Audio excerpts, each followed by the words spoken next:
네, 안녕하세요. 분전입니다. 오늘은 2023년 부동산 대전망 종합편 드디어 요거 진행하도록 하겠습니다. 제가 약간 감기 걸렸는데 또 목이 약간 잠겨 있거나 콜록콜록대도 양해 부탁드리고 이미 많이 늦었기 때문에 약간 목이 잠겼음에도 진행하도록 하겠습니다. 블로그에는 이미 장문의 글을 올려서 요 블로그의 내용을 중심으로 제가 해설을 해드리는 그런 시간으로 좀 진행을 하면 좋을 것 같고 어 기존에 제가 요 부동산 대전망 요 1편 전세가 관련한 거 요거 올렸고 글도 올렸으니까 요거 한번 유튜브나 글 한번 보시고 종합편 보시면 더 나을 것 같고 아니면은 종합편부터 보고 요거 보셔도 상관없으니까 어쨌든 두 개 다 보시면은 23년 시장에 대해서 좀 참고할 수 있지 않을까라고 생각이 됩니다. 물론 이게 다 맞는다라고 뭐 꼭 장담 드릴 수는 당연히 없지만 굉장히 요소별로 파악을 해서 종합적으로 분석을 한 거니까 참고하시고 이것을 좀 더 디테일하게 보시려면은 이 결론 제가 일단 올해는 결국 오른다라는 결론에 도달을 했는데 요 결론만 보시지 말고 세부 요소 항목들을 보고 '아 요거는 맞는 것 같다. 요거는 좀 나는 다르게 생각한다.' 요렇게 구분해서 좀 받아들이시면은 개인별로 구분해서 받아들이시면 좋을 거라고 생각을 합니다. 일단 제목 2023년 부동산 대전망 종합편입니다. 근데 여기 부제 제가 약간 관심도 끌 겸해서 결론을 먼저 냈어요. "올해는 결국 오른다."라고 냈는데 뭐 뒤뒤에 가시면 아시겠지만 뭐 엄청 대세 상승장이다 뭐 요렇게까지 얘기하는 건 아니지만 어쨌든 올 초 대비 올해 연말에 상승 인 상태로 마무리를 짓는다라고 생각을 하고 전세가도 그렇고 매매가도 그렇고 그런 식으로 결론을 내봤습니다. 하나하나 살펴볼게요. 네, 이렇게 쭉 내려갈게요. 요 블로그 글 한번 꼭 읽어보시고 영상부터 읽어보셔도 되고 블로그부터 읽고 요거 해설 버전 들으셔도 되고 괜찮을 것 같습니다. 제가 혓바늘 돌아서 발음이 좀 약간 애매하네요. 이것도 발음 신경 쓸게요. 그래서 일단은 그 23년 전망을 하기 위해서는 기존에 작년에 너무 굉장히 특이했던 흐름, 굉장히 언노멀했던 그런 흐름이 있었기 때문에 그것을 파악을 먼저 해야 돼요. 그러니까 22 년에 엄청난 폭락장이 왔잖아요. 이게 기간 대비하면 거의 역대 최악 수준의 그런 폭락장이 왔기 때문에 23 년은 상승이라도 이것을 일부 회복을 하느냐 이 관점에서 봐야지 계속 상승을 하고 시장이 굉장히 좋아서 상승을 하느냐 요런 흐름이 아니고 22 년에 엄청나게 폭락을 했는데 이것이 회복이 되는 장이냐 폭락이 이어지는 장이냐 이것을 파악해야 되는 거예요. 기본적으로 접근 방식 자체가 23 년은 그런 식으로 접근해야 됩니다. 그렇기 때문에 22 년에 대한 그 흐름을 먼저 점검을 하고 그 점검을 통해서 22 년에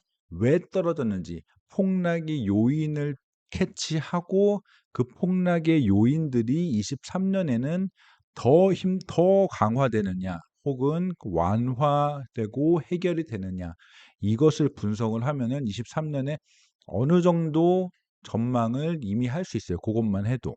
거기에다 더해서 23 년에 새로운 어떤 문제들 이런 것까지 같이 종합해서 보면은 23년 전망이 자동으로 나올 테니까 일단 22년 흐름 그리고 이미 23년 3 월이기 때문에 22년 초부터 23년 초의 흐름까지 한번 살펴보시죠. 일단 대선 전후 그러니까 21년 말 그러니까 21 년에 엄청난 상승장을 한 가을, 여름 정도까지는 쭉 하다가 한 가을에서 주춤한 다음에 뭐 지역별로 다르지만 경기도 그다음에 뭐 서울의 외곽지는 21년 말부터 시장이 꺾이기 시작했어요. 전세가도 마찬가지고 매매가도 마찬가지고.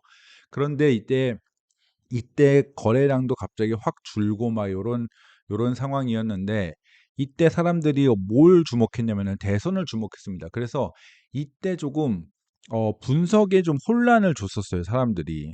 사람들한테 있어서 요 분석에 혼란이 좀 왔었습니다. 그 전문가들의 분석도 그렇고 그냥 투자자들의 분석도 그렇고 뭐냐 하면은 거래량이 급감을 하고 사람들이 집을 안 사는 게 보였거든요. 그 중간에 거래량 같은 거를 데이터를 봐도 한 21년 가을부터 거래량이 급감하는 게 분명히 보였어요. 그런데 이때 무슨 얘기를 했냐면은 "대선 눈치 보기야."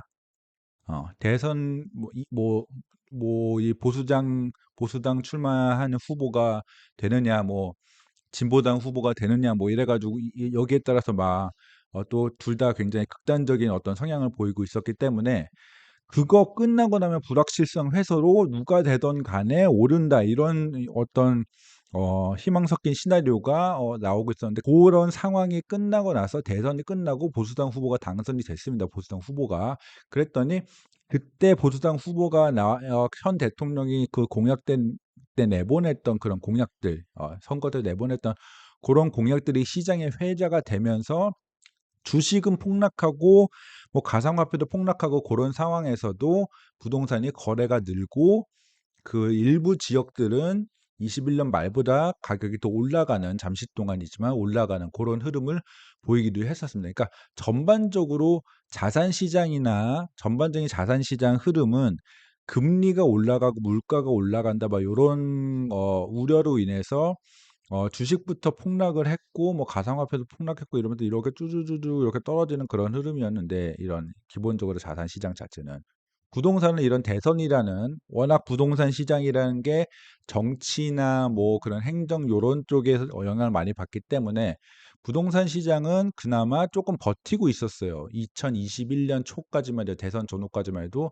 나름 버티고 있다가 오히려 대선 끝나고 나서 기대감에 약간 꿈틀하기도 하는 그런 흐름을 보였습니다. 그래서 거기까지 일단 대선 전후였고, 근데 5월 이후에 사람들이 일단은 보수당 그 대선 그 당선자와 당선 정부, 국토부 이런 쪽의 스탠스가 규제를 무작정 풀어주지 않는다라는 스탠스를 명확하게 드러냈어요. 그래서 요거에 대한 실망감이 굉장히 컸었고, 그 다음에 요때쯤 되니까 이제 거시경제의 방향이 굉장히 심각하다라는 것을 자산 소유주들이 충분히 인식을 더 강하게 하게 됐죠. 그리고 막 미국 물가 지수도 막 여기 보시면 뭐 6월 달에 CPI 9.1% 찍고 막 이렇게 되니까 이게 대선이나 지선이 문제가 아니구나, 뭐 요런 인식이 좀 퍼지기 시작하고, 거기다가 새 정부는 규제를 풀어줄 만한 그런 정부가 생각보다 아니다. 거기다가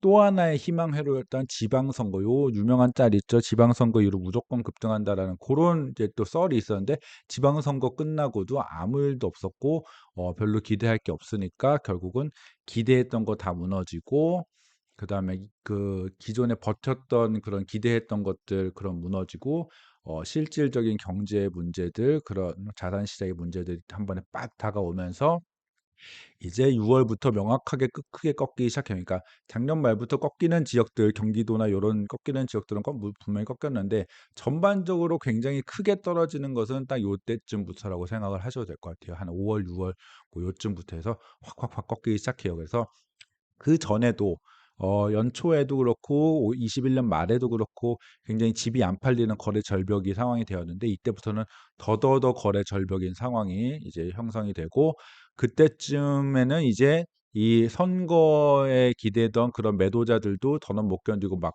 던지기 시작을 하죠. 근데 던지기 시작을 하는데 팔리지가 않아요. 여기 보시면은 7월 달에 648건이나 으로 훅훅 떨어지잖아요. 그러니까 거의 거래가 발생하지 않는 시장, 서울 기준. 그렇기 때문에 이때가 돼서 던지는 매물들은 그냥 계속 최저가 경쟁만 하고, 그때부터 폭락이 오기 시작을 합니다. 네, 그다음에 이제 7월 이후에는 이제 문제가 하나 더 터지는데, 이때까지 그나마 이 투자자들에게 희망 회로를 돌릴 수 있었던 그런 포인트가 임대차 3법 2년 차에 전세 대란 터진다. 전세 대란 터지면은 상승 와요.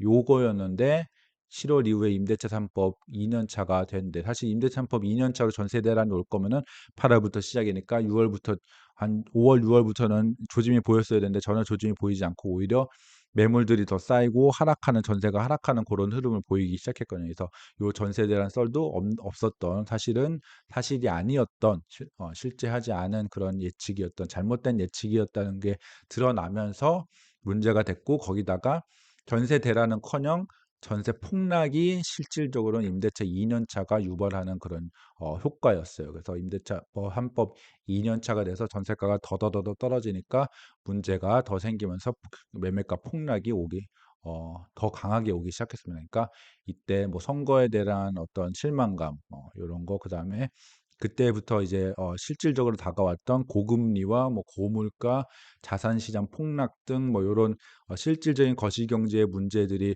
막 다가오고, 거기다가 전세 요 기대감 무너지고 전세가 하락이 실질적으로 강하게 오니까 이 모든 것들이 겹치면서 지금 폭락의 길로 접어들게 되는 거죠.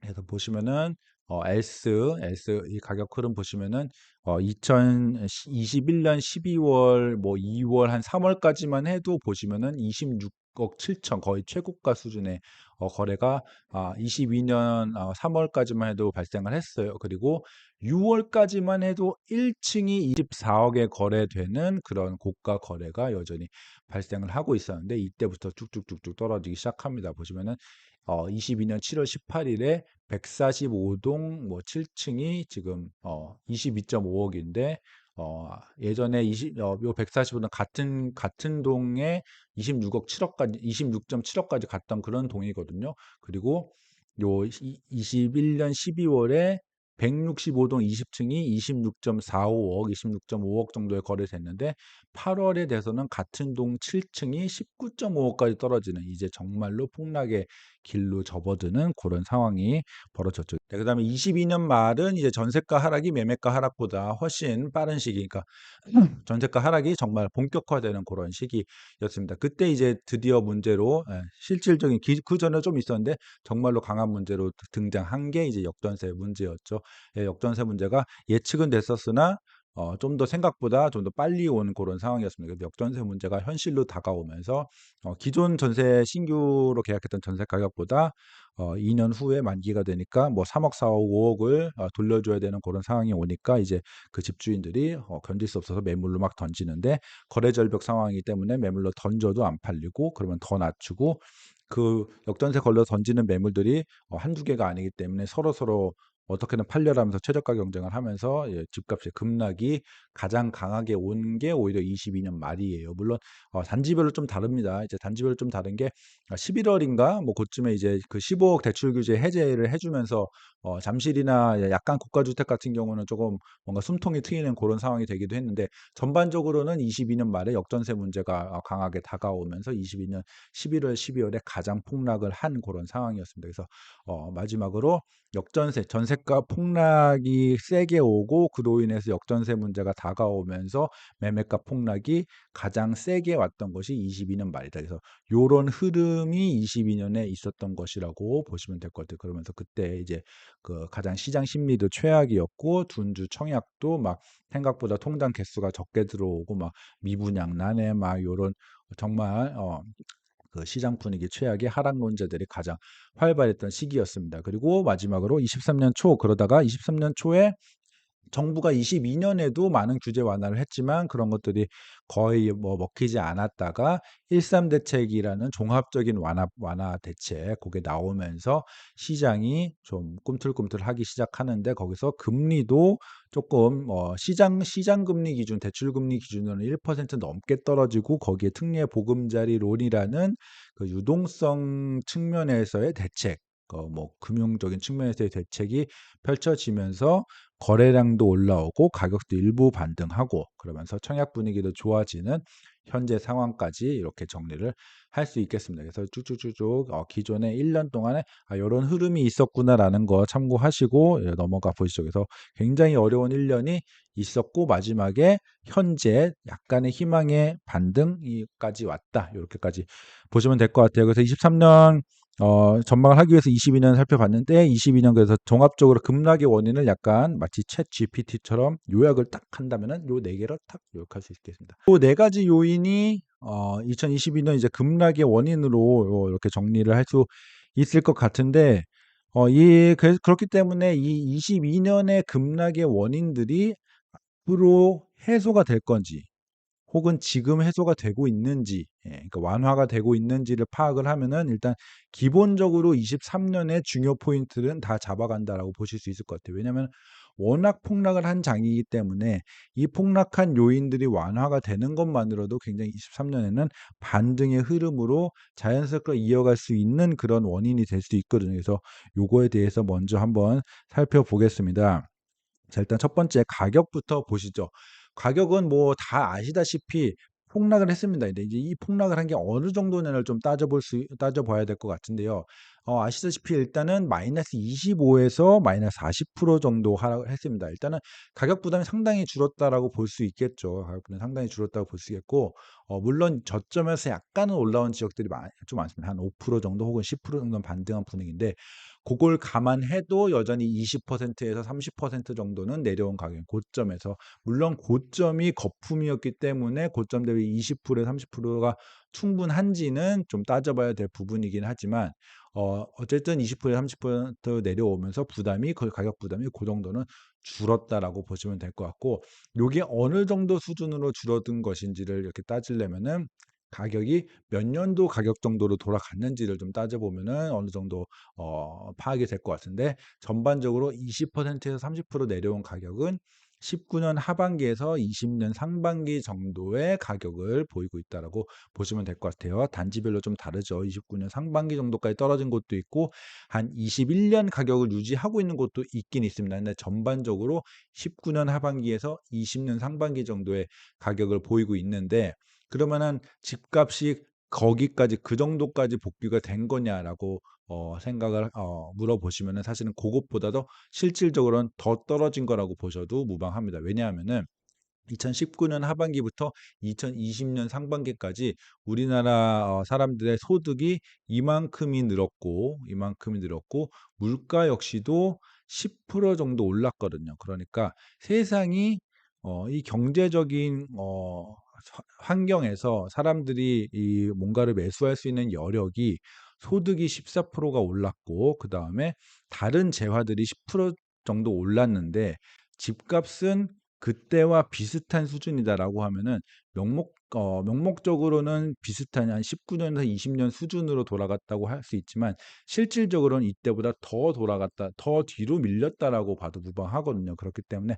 실질적으로는 지금 한 19년 상반기에서 18년 하반기 정도까지로 돌아갔다고 봐도 무방합니다. 이 정도면은 코로나 팬데믹 머니로 인해서 쌓인 과잉 유동성에 의한 가격 거품, 그거 다 걷어진 거고, 다 걷어진 것보다 실질 가격으로는 더 뒤로 물러났기 때문에, 예, 굉장히 가격적인 부담이 확 줄어든다라고 볼 수 있겠고, 물론 누군가는 코로나 이전 가격도, 즉 2020년 초 가격도 거품이다라고 얘기를 할 수 있겠지만, 그 정도 판단은 뭐 약간, 예, 그 사람에 따라서 좀 달라질 수 있겠죠. 나한텐 비쌀 수도 있고 너한텐 쌀 수도 있고 그렇기 때문에. 그런데 기본적으로 거품은 제거됐고 거기서 조금 더 내려간 수준인데, 실질 가격적으로 그 정도의 가격 부담 감소는 이미 이루어졌다. 요 정도까지는 받아들이시면 될 것 같습니다.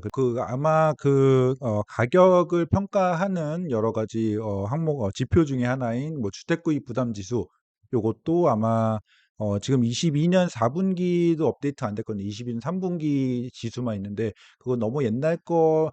이게 이 지표 자체가 후행 지표인데, 심지어는 2022년 3분기, 그러니까 3분기 말이니까 8월, 네, 요때까지, 9월까지의 그 지표밖에 안 나와 있기 때문에 그거는 지금 참고할 수는 없고, 아마 4분기에 업데이트가 되면은, 지금 3분기 기준 서울에 214인데 제가 보기에는 4분기 업데이트가 되면은 뭐 200 아래로 확실히 내려갈 것 같거든요. 아마 190 뭐 요 정도, 한 10% 정도는 훅 내려올 것 같은데, 한 그 정도로 내려오는 것도 후행하는 거예요. 그래서 아마 지금 만약에 주택구입 부담 지수가 현재의 상황을 실제로 반영할 수 있으면은 그것도 한 160, 170 정도까지 떨어졌을 거라고 보거든요. 좀 금리 낮아진 것까지, 대출 금리 낮아진 것까지 이렇게 감안을 하면은, 그러니까 아마 부담 지수도 24년 1분기까지 업데이트가 되면은 물론 엄청나게 낮아진, 뭐 지금 하락론자들이 여기까지 내려오면 살아요, 그 정도까지 낮아지지는 않겠지만 최고점 대비 많이 떨어져 있을 거예요. 그래서 그것도 한번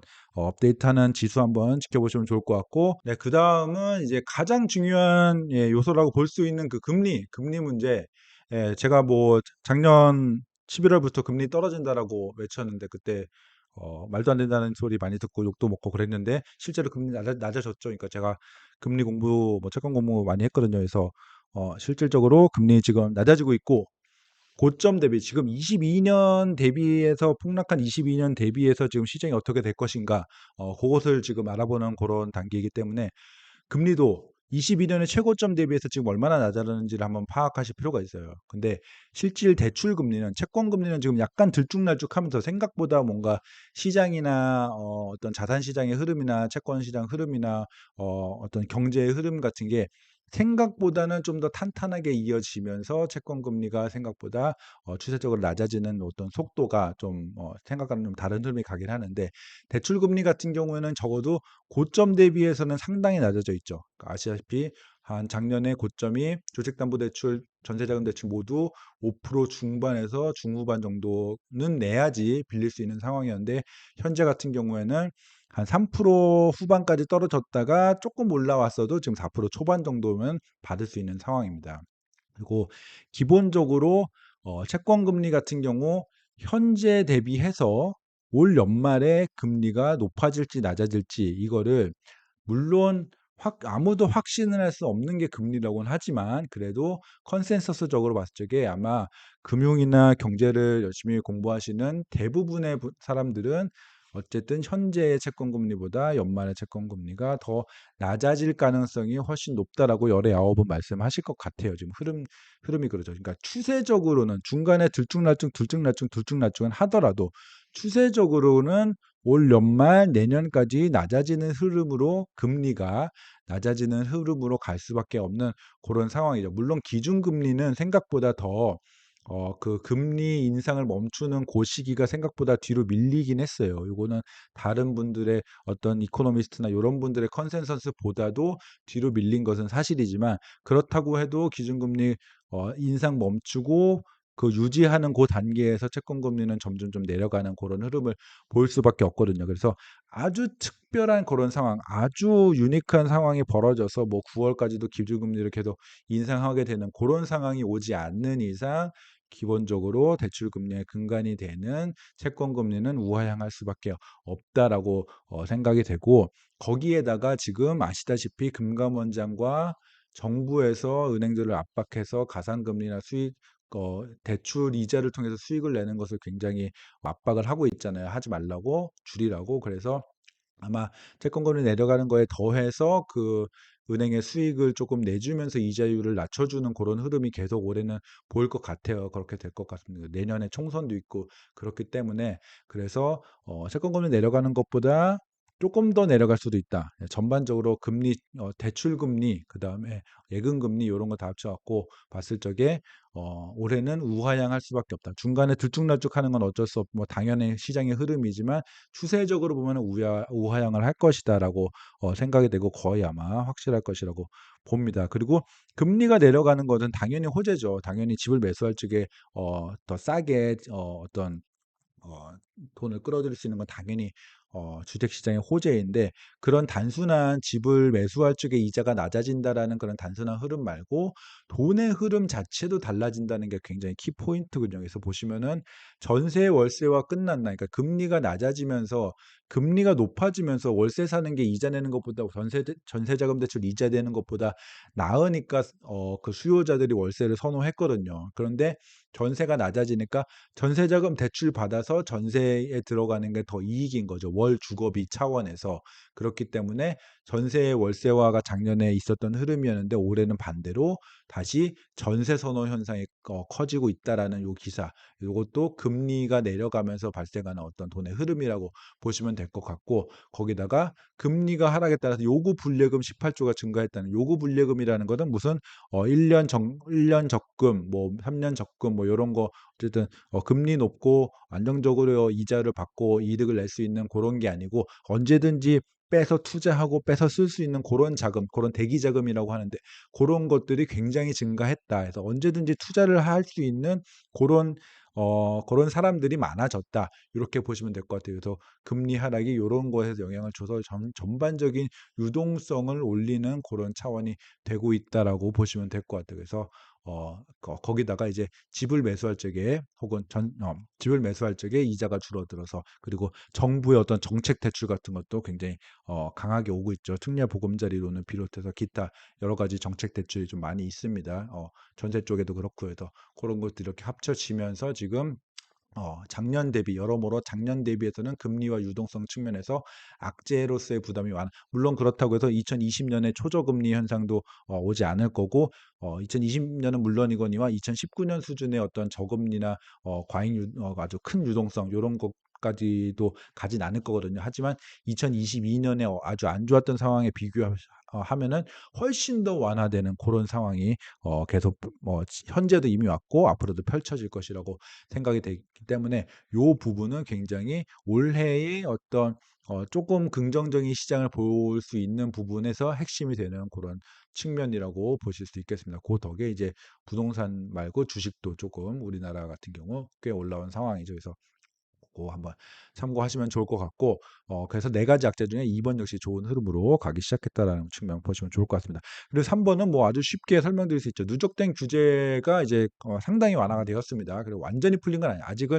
아직은 한존에 있는 그런 규제들이 있긴 하지만 1.3 대책을 기점으로 해서 상당히 완화된 그러니까 부동산 국토부에서 하는 부동산 규제 자체도 많이 완화가 되어서 다주택자들도 어느 정도 조금 투자를 할 수 있는 적어도 2주택 정도는 좀 나름 맘 편히 투자할 수 있는 그런 환경이 좀 된 상황이고 분양권 시장도 좀 부활을 하고 뭐 그런 상황이고 요새 뭐 둔촌이나 철산 같은 데서도 많이 보였지만 뭐 분양권 줍줍 이런 것들 많이 이렇게 들어올 수 있는 상황이라서 미분양으로도 많이 감소한 상황. 그래서 전반적으로 규제 많이 완화된 상황이고 금융위나 기재부에서 아까 말씀드린 유동성 차원 혹은 뭐 대출 요런 거 차원에서의 규제도 많이 완화하고 있는 상황이라서 누적된 규제 문제도 22년 대비해서 훨씬 더 나아진 상황이다. 이렇게 보셔도 충분할 것 같습니다. 그리고 아마도 요 정부의 기조상 앞으로 굉장히 큰 상승이 와서 요거 눌러야 된다라는 컨센서스도 확실히 이렇게 퍼지지 않는 한 지금 아마 현 정부의 기조는 계속될 것이라고 생각이 되고 마지막으로 전세가입니다. 전세가 요거는 제가 너무너무 이게 큰 건이기 때문에 일부 바로 지난 영상에서 복잡한 얘기들 얘기했어요. 그리고 제가 언더스탠딩이라는 다른 프로그램 출연해서도 정리는 제가 최근에 올린 영상이 더 정리가 많이 됐지만 다른 영상에 출연해서 프로그램에 출연해서도 설명을 드린 부분이 있기 때문에 그 부분 참고하시면 좋을 것 같고 전반적으로 결론만 말씀드리면은 지금 한 1분기 정도까지만 전세가 하락이 올 것 같고 지금 이미 어느 정도 바닥 다지기의 분위기가 좀 보이거든요. 그래서 1분기 정도까지 전세가 하락이 지속될 것이고 그 이후부터는 지역별로 차별적으로 바닥 다지기 혹은 반등이 있을 것이라고 예상을 하고 있어요. 그래서 올해 길게 보면은 전반적으로 지금보다 조금 더 높은 수준의 저는 전세가가 형성이 될 것이라고 보고 전세가 하락 자체도 조만간 많은 지역에서 마무리가 되고 반등까지도 올 수 있다라고 보시면 될 것 같아요. 그래서 전세가 하락이 마무리가 되면은 역전세에 걸린 그 집주인 입장에서도 심리적 부담도 일단은 좀 덜어지고 그리고 역전세난에 의한 매물들이 나오는 것도 조금 덜할 수 있겠죠. 예, 그래서 그런 것들도 굉장히 좋은 호재, 예, 그런 악재 완화 현상으로 보시면 될 것 같고, 근데 전세가의 하락이 멈춘다고 해도 작년에 고점 대비해서는 훨씬 낮거든요. 그래서 전세가 하락이 멈춘다와 역전세난이 해소된다는 완전히 다른 얘기예요. 그래서 여기는 전세가 하락이 멈추고 약간 반등할 수 있다. 여기까지 설명을 드린 거고 역전세난 같은 경우는 23년 별도 이슈로 뒤쪽에 설명을 드리도록 하겠습니다. 그래서 전반적으로 앞서 말씀드린 22년의 폭락을 이끌어낸 네 가지 문제들 요게 지금 현재 이미 많이 완화가 되고 있는 것이 사실입니다.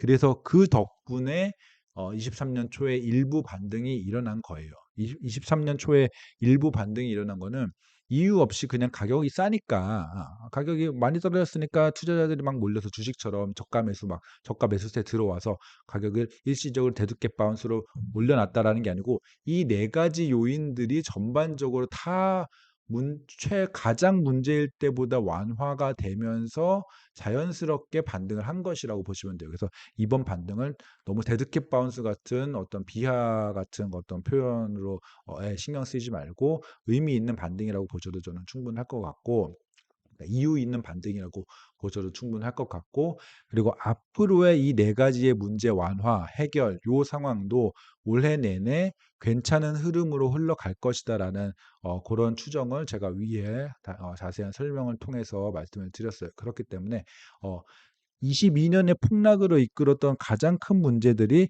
점차적으로 다 해결이 된다라는 것은 올해 시장이 엄청난 상승은 아니지만 충분히 가격 밑 그 저점에서 쭉 반등하는 흐름으로 갈 수 있겠구나라는 이런 결론으로 이어져도 비하기는 전혀 아닌 것 같거든요. 그래서 지금 상황이 정말 이 자산 시장에 괜찮은 상황이 와서 막 센 반등이 오고 V자 반등이 오고 대세 상승이 온다라는 얘기가 아니에요.